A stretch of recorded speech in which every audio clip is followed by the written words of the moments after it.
Now, to talk further more about this, we have been joined by Dr. Auqaab Alizai, who is a geostrategic expert, to discuss the latest developments in Doha peace talks between the United States and Iran. Welcome to Pakistan TV's transmission. Now, we're actually seeing that there are indirect talks happening between Iran and US. Don't you think that this is the time for them to sit on the negotiating table face to face and sort out their differences? I think they did establish a couple of weeks ago in Switzerland, and they did sit eventually and agreed upon a certain framework for the MoU in the respect that the implementation stage. But then, as you know, things kind of went haywire. Everything fell apart primarily because of what was happening in Lebanon.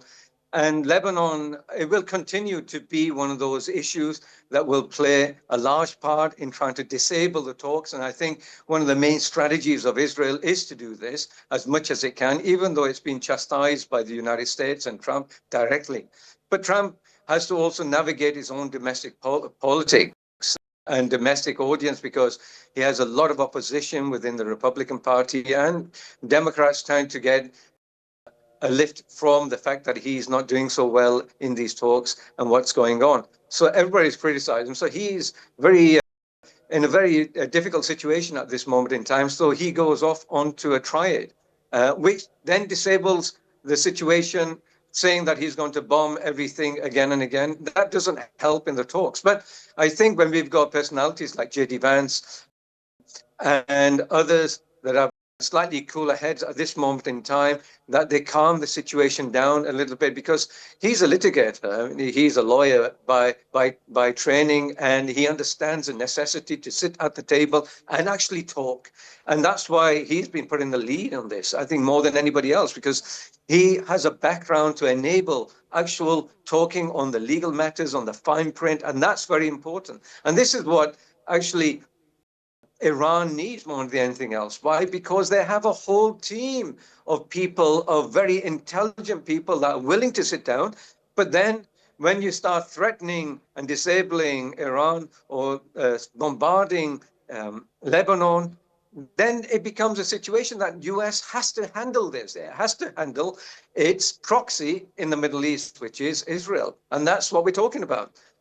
Both of them have that. You may call it a state, but it's not very much of a state when it's killing and murdering its own population, meaning the Palestinians. So I think this is going to be an issue that's going to be ongoing, because there are going to be detractors, there are going to be spoilers all along the way, and I think we all know who they are. And it's a matter of the US managing this situation. About MoU I'm referring to, it was actually signed in both languages in order to avoid any sort of hindrance. But yet again, we're seeing that after that, we're seeing that there are statements coming in, there was some misunderstanding, the points were not clear. How is that happening? Well, the statements are absolutely clear in the MoU. Lebanon is number one.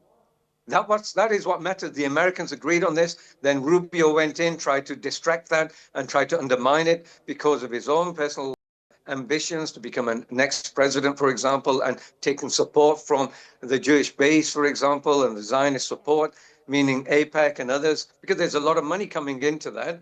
Whilst Vance was very straight about this, because he's the vice president and he can state this, and it makes an impact. Now, the problem here is that there is no disagreement, because they came to an agreement and signed it. And that is an agreement that they've got to hold on to. Why? Because going against that undermines either side. If one side goes against a particular aspect of it, it undermines itself and its own credibility, whether it's the US or Iran. Now, both sides have to recognize that they have to stick to it. And this is where you're going to get a bit of jostling. You know, the little strikes that we had, Iran, as far as the US is concerned, and Iranian attacks on ships to establish its authority in the Hormuz Strait, these will go on.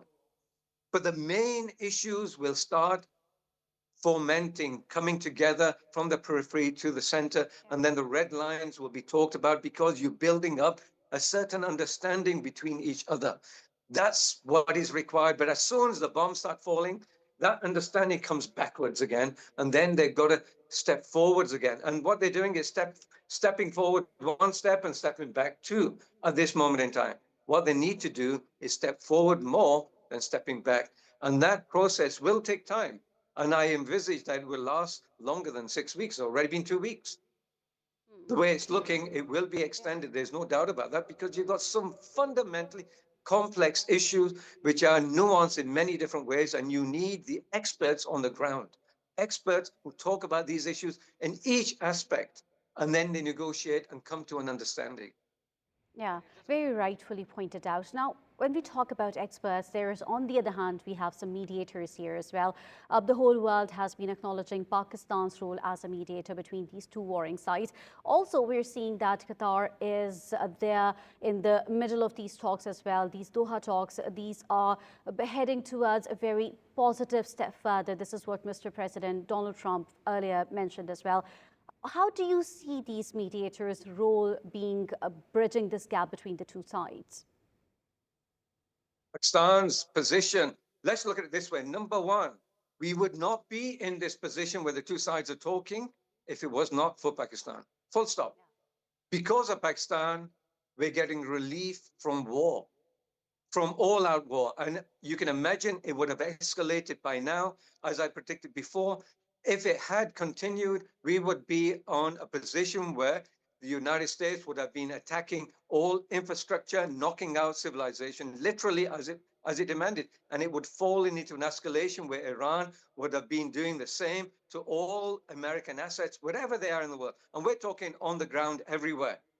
Let's not kid ourselves. When you're in a real war, everything is a target, as the Americans have actually shown by targeting the leadership of Iran, and vice versa. And now you have Iranian agents taking out Mossad in Israel just the other day. So these things will continue, and they will get worse unless talks come and we settle things. And that's what the world requires. It doesn't require uncertainty. Very right. Very right. Thank you so much for giving your time to Pakistan TV.